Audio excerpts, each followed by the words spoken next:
জিলহজের 10 দিনের ফজিলত আমাদের সবাইকে মনে করে দেওয়া লাগবে। ঠিক আছে, অনলাইন অফলাইনে সবাই প্রচার করবেন।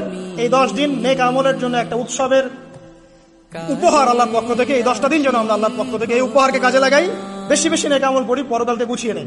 তারপর ইনশাআল্লাহ আল্লাহ পাক এরকম কিছু অকেশন সৃষ্টি করে দিয়েছে, এমন কিছু উৎসব আল্লাহ পাক সৃষ্টি করে দিয়েছেন যেখানে মানুষ আমল গুছিয়ে আবারও আল্লাহর পথে ফিরে আসতে পারে। আমার কথা কি বোঝা যাচ্ছে? ঠিক এরকমই একটা উৎসব হচ্ছে, একটা অকেশন হচ্ছে আমলের উৎসব, সেটা হলো এই জিলহজ মাসের প্রথম 10 দিন। এই জিলহজ মাসের প্রথম 10 দিন সম্পর্কে আল্লাহ পাক সূরা ফজরের মধ্যে শপথ করেছেন, ওয়াল ফাজরি, ফজরের কসম, ওয়া লায়ালিন আশর, এবং এই 10 রাতের কসম। এই 10 রাত বলতে এখানে জিলহজ মাসের এই 10 দিন এবং 10 রাতকে বোঝানো হয়। এর ফজিলত সম্পর্কে নবী সাল্লাল্লাহু আলাইহি ওয়াসাল্লাম একটা হাদিসে বলছেন, সহিহ বুখারী হাদিস, আনাস রাদিয়াল্লাহু আনহু ইবনে আব্বাস রাদিয়াল্লাহু আনহুমা থেকে বর্ণিত, নবী করিম সাল্লাল্লাহু আলাইহি ওয়াসাল্লাম বলেছেন যে মা মিন আইয়ামিন আমালু সালিহু ফীহিন্না আহাব্বু ইলাল্লাহ মিন হাযিহিল আইয়ামিল আশরা।